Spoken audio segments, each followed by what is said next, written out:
The moon hung silent above Earth, its cratered face watching a world teetering on the edge. In 2092, humanity had reached the stars, but never each other. The climate wars had ended, but not before drowning coastlines and breaking nations into scattered coalitions. Artificial intelligences managed most cities, while borders became algorithms more than lines. Every government spoke of peace, but none trusted their neighbor. Satellites clogged the skies, data ruled every transaction, and the average citizen lived beneath 100 layers of digital insulation. But beneath the static of it all, something ancient was listening. At the edge of lunar orbit, tucked behind a debris field that had once been part of Apollo-era wreckage, a satellite blinked to life. It was old, far older than anything launched by human hands. A perfect sphere of alloy unknown to any periodic table. And for the first time in over 20,000 years, it activated its transmission. A pulse. A signal. 3 bursts of modulated gravity. Then silence. Back on Earth, inside the Pan-Global Deep Space Network in Nairobi, a young astrophysicist named Dr. Kian Rowe caught it. He had been running diagnostics on defunct orbital buoys when his console flared red. No origin ID. No signal decay. What the hell is this? He isolated the pattern and fed it into the mainframe. 3 bursts. Then a complex data stream, structured, intelligent. Not a natural anomaly. Not human. Within hours, the United Earth Scientific Council had locked down the signal and summoned its best linguists, AI theorists, and physicists. Among them was Sera Naal, a cybernetic systems engineer from Jakarta who specialized in alien code patterns. She stared at the waveform on the hollow display. "It's not a message," she said. "It's a key." "A key to what?" one general asked. Sera tapped into the waveform again. Her algorithms began to churn, and then the sky blinked. From lunar orbit, the spherical satellite deployed a hard light projection, a shimmering gate of data. From within it, a being emerged. Tall, robed in silver and obsidian, its skin a mesh of biology and circuitry. Its eyes burned blue, not with fire, but memory. It spoke. "I am Kaelton, emissary of Itari. Your species has reached the edge of the threshold, and now they come." No one knew how to respond. The UN command scrambled fighters into orbit. Communications across the globe went haywire. Some called it a trick. Others called it the second coming.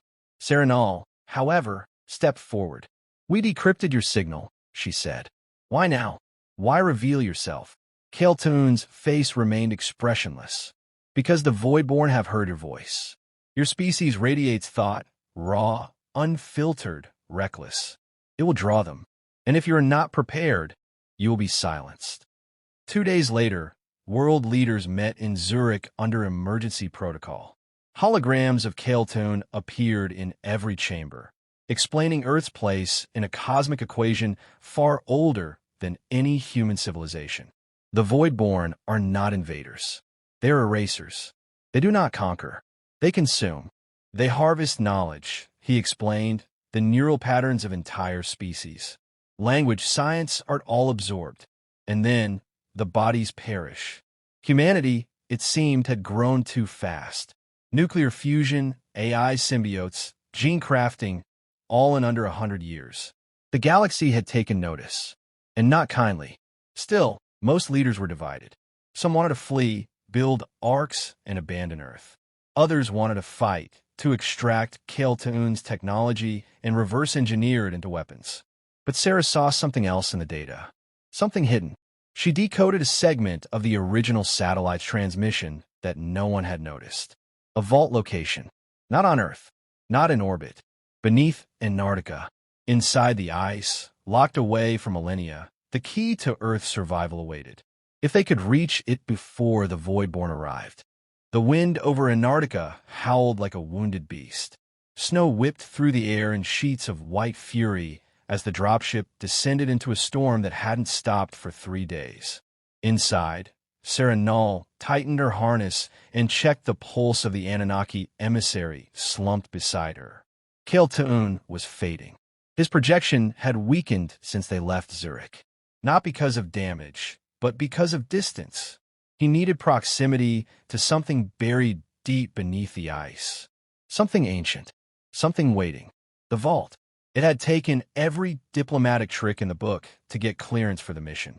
The UN Council didn't trust Kelton, and the global elite didn't like what he represented. That humans weren't the pinnacle of intelligence. They were still students in a universe of old teachers and worse things. But Sera didn't care about pride. She cared about survival. The dropship touched down hard on an icy plateau that didn't exist on any satellite map. The storm shifted as if obeying something unseen, and for a moment, just a moment, the wind stilled. Kelton opened his eyes. "We're close," he whispered. The crew began drilling. 10 meters. 20. At 42 meters, the drill struck something impossible. A surface harder than any known alloy, humming with energy that bent the instruments around it. A perfect black dome embedded in the ice, pulsing with faint geometric lights. "The vault," Sera whispered. She placed her hand on the surface. It responded. A burst of energy surged through the snow, forming a circular glyph around them. Ice cracked, then melted, and the dome opened like the eye of God. They descended. The interior was cathedral-like. Towering spires of crystal data columns rose around them, each containing billions of encoded memories. Some of the structures displayed flickering holograms, visions of ancient Earth, of humans walking beside giants under alien skies. Kelton stood straighter now, stronger. "This was the last Anunnaki archive on Earth," he said. "We left it in stasis in hope." Sera moved toward the central console. Her neural interface lit up instantly, designed to bond with humans. The console recognized her species. It had waited for them. "What's stored here?" she asked. Kelton turned to her, his voice solemn. "Knowledge. Weapons. A message." She activated the central core. The vault shimmered, and a vast star map emerged. Thousands of systems, timelines, and warning markers. At the edge of the map, a black void. Empty. Devouring. The Voidborn. "They consumed the Eltari," Kelton said, pointing to a collapsed system. "They absorbed the Orek vassals," he said, indicating another. "And now they come for Earth." Sera zoomed in on Earth's location. The Voidborn trajectory was locked in. They'd arrive within 40 days. Her hands trembled. "We don't have time." "No," Kelton replied. "But now we have a chance." Outside the vault, motion sensors triggered. Unmarked transports approached across the ice. Project Dominion, a rogue splinter group of former superpower militaries who believed only human hands should decide Earth's fate. They'd tracked the expedition and now wanted the vault for themselves. "Take the alien alive if possible," their leader growled. "Kill the rest." Explosions ripped across the plateau. Automated gunfire pierced the snowstorm. Inside the vault, alarms blared. "We have to seal the data," Sera shouted. "No," Kelton said. "We have to share it." He walked into the core of the archive and plunged his hand into the central glyph. The vault lit up, broadcasting its schematics, energy matrices, and defense protocols directly into Earth's quantum net. The knowledge of a forgotten civilization unleashed. Outside, Dominion forces breached the vault doors. They opened fire. A blast struck Kelton in the chest. He dropped, light flickering. Sera dragged him back behind cover, screaming for help, but it was too late. He smiled faintly. "You connected us." That was all that mattered. Then his body dissolved, leaving only a shard of crystalline data in her hands. The remaining Dominion attackers were forced back by UN reinforcements. The vault sealed itself again, now empty, but no longer silent. Back in Geneva, Sera stood before the UN assembly. She held up the shard of Kelton. "He died protecting knowledge, not as a weapon, but as a gift. We don't have time to argue over borders or flags. We've been given a blueprint for survival." There was a long silence. Then, for the first time in a century, every nation agreed to one thing. They would build Project Bastion, a global shield, a library, a monument to unity, and a warning to the stars. Humanity learns. Humanity remembers. The The world was no longer spinning in chaos. It was sprinting toward unity. In the aftermath of the Vault's awakening and Kael'Tun's death, Earth had changed. The Anunnaki data had spread like wildfire through the global net. Energy grids evolved overnight.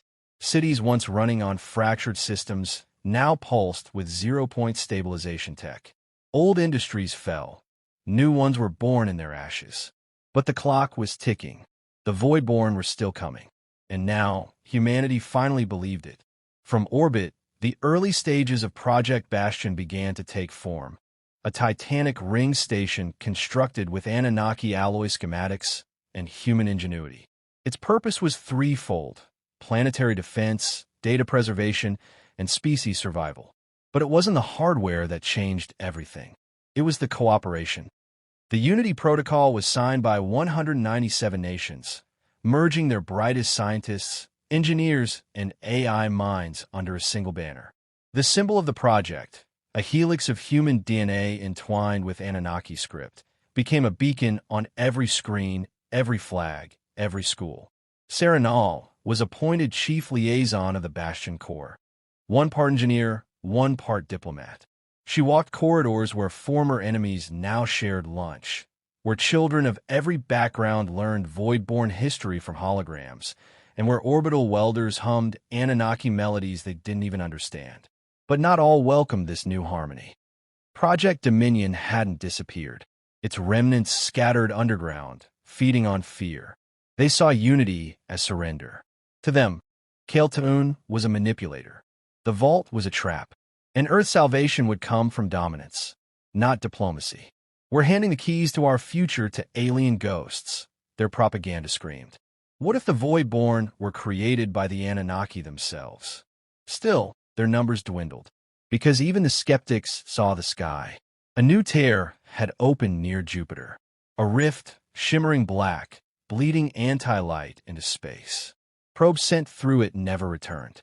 Telescopes caught glimpses, tendrils of matter that moved like thought, not physics. The Voidborn were no longer a prophecy. They were a countdown. Inside Bastion's AI core, Sera stood before a live projection of the data Kael'Tun had left behind. It pulsed with strange math, fractals that rewrote themselves, symbols that seemed to hum in her bones. These aren't just defense schematics, she realized. This is a consciousness pattern, a translation layer. She brought in Earth's top neural linguists and AI specialists. Together, they discovered that Kael'Tun hadn't just left information. He'd left himself, a fragment of his mind, encoded across millions of data points, waiting for a system advanced enough to house him. Sera initiated the Harmony Integration Protocol, and Kael'Tun's voice returned, calmer, slower, as if waking from a long dream. "You have built a bridge," he said softly. "I will help you cross it." Construction accelerated. Bastion took shape in orbit, an enormous golden ring with embedded defense pylons, a central AI nexus, and a planetary archive that could preserve every language, book, genome, and culture on Earth, even if everything else burned. On the ground, unity spread.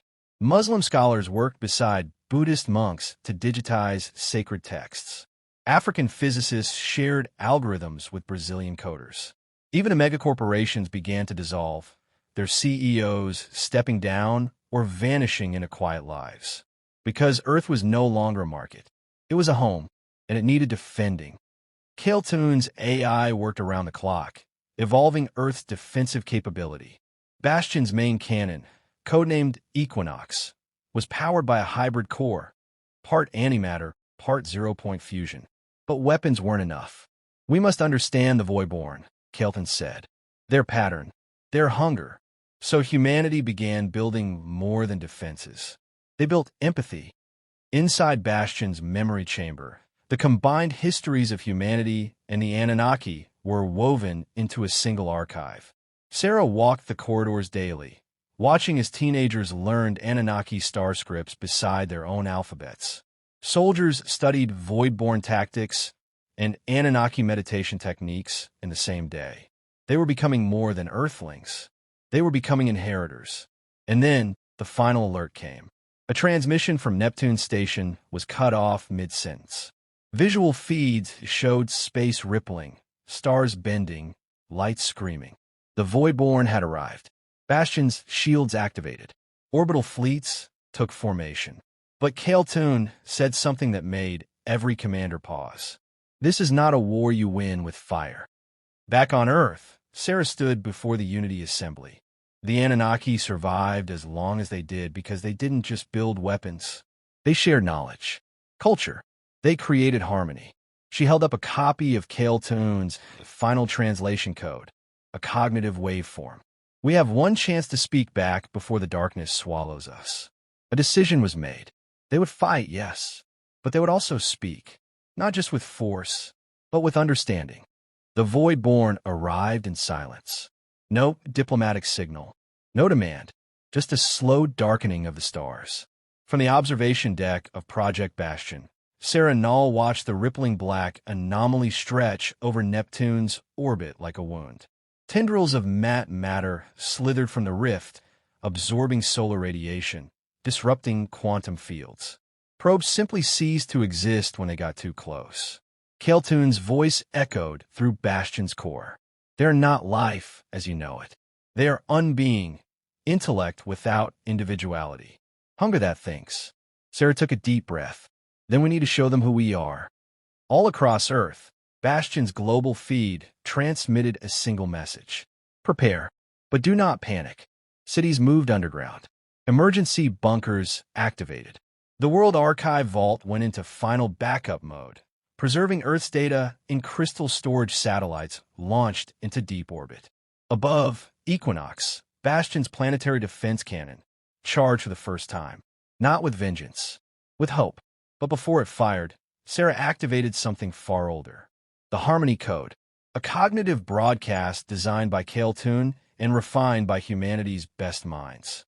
It wasn't language. It was emotion, history, meaning. It was the story of Earth, from cave fires to moon landings, from wars to symphonies, from the cries of newborns to the laughter of children. It was everything humanity was, and everything it could be. They sent it directly into the heart of the rift. For 10 hours, there was no reply. Then the stars bent, and something answered, a wave of thought, not words but impressions, cold, endless, a mind vast enough to dwarf planets. And behind it hunger.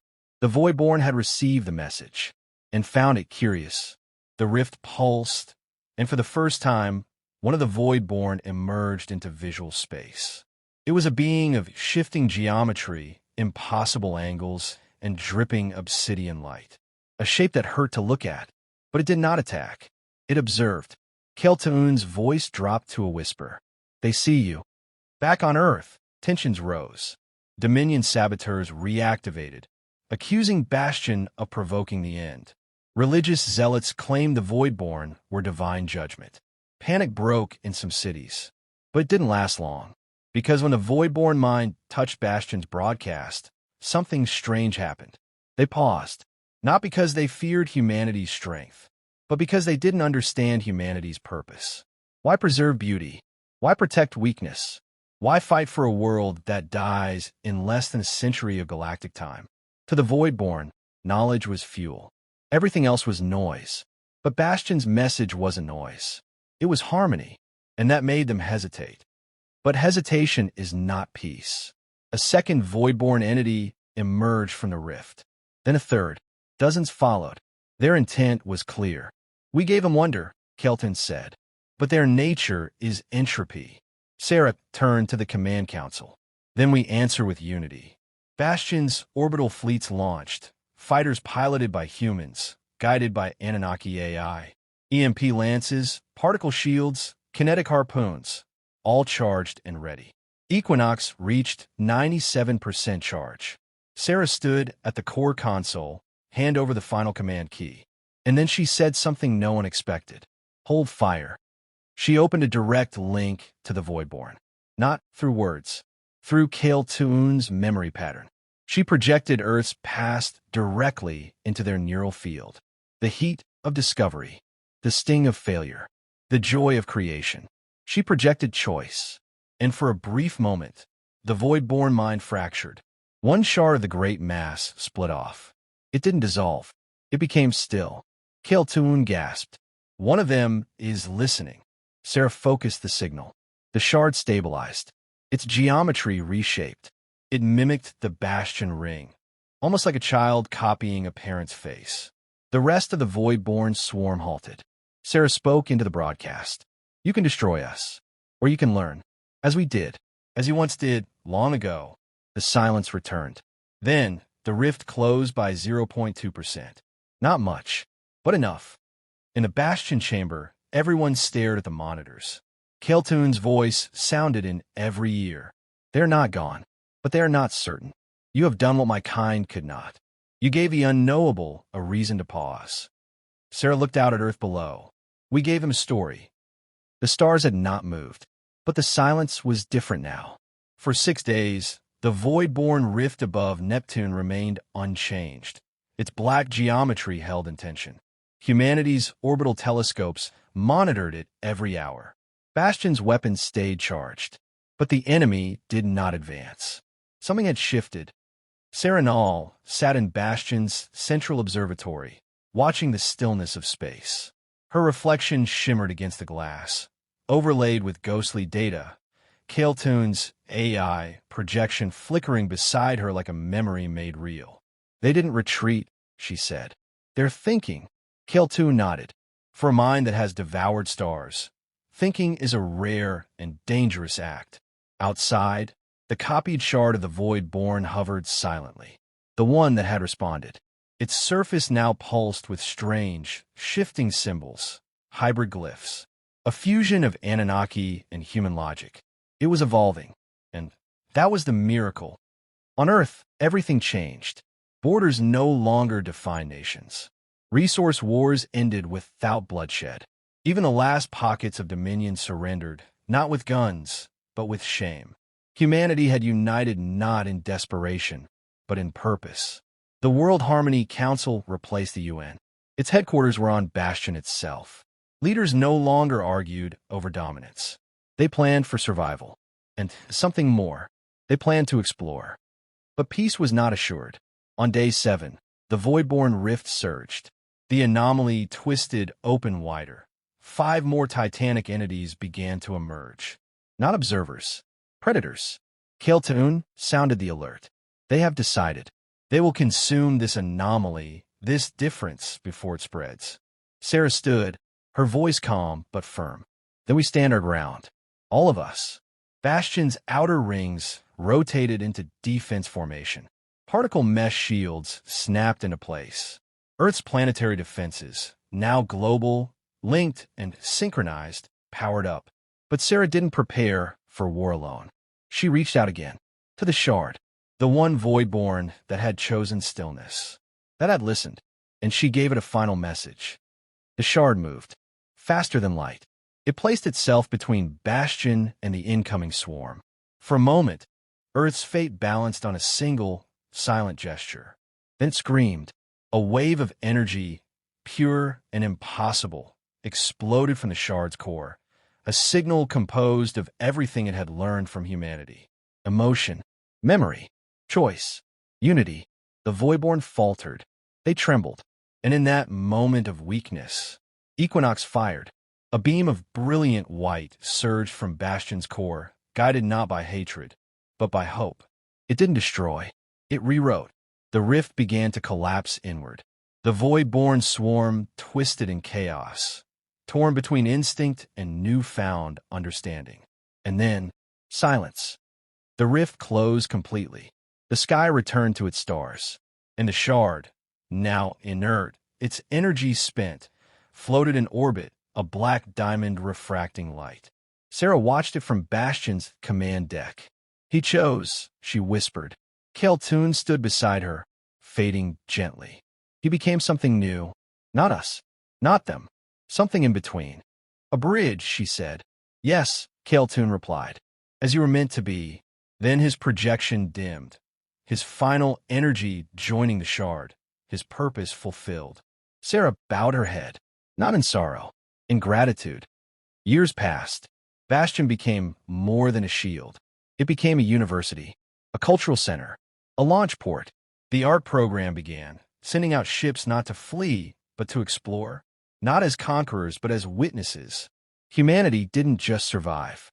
It transformed. Children on every continent grew up learning Anunnaki mathematics alongside Earth history. They knew that the stars were full of dangers, but also full of voices waiting to be heard, and stories waiting to be shared. On Bastion's anniversary, Sera gave a final address. She stood beneath the shard, now housed in the Hall of Becoming. She spoke not to humans alone, but to the galaxy. We faced extinction, not by being the strongest, not by being the fastest, but by becoming something no equation could predict. We remembered who we were, and we imagined who we could be. To those who come after, know this. Humanity was not saved by force. We were saved by the courage to understand.